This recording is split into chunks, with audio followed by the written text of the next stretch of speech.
Hello everyone! Welcome to Planter PH, and for today's video ay magpo-propagate tayo ng ating Florida Beauty na may kasama siyang glad hands na philodendron. So itap-top cut natin siya kasi nga umaabot na siya ceiling, so kailangan natin i-top cut.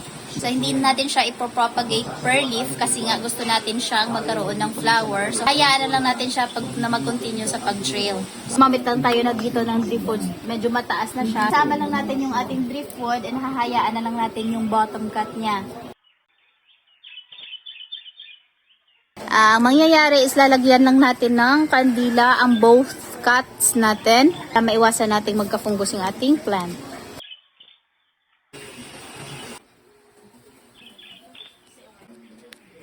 We bought this Florida Beauty from 4 leaves lang. So, ito na yung itsura niya ngayon.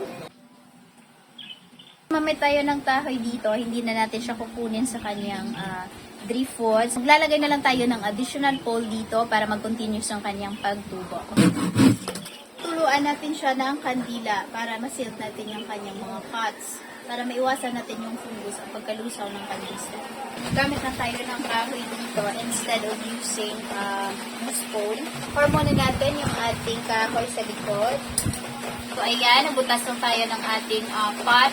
6 na butas para naman ma-anchor natin na mabuti yung ating gagamiting kahoy mamaya. Gagamit lang tayo ng cable tie para matali natin yung ating kahoy na gagamitin.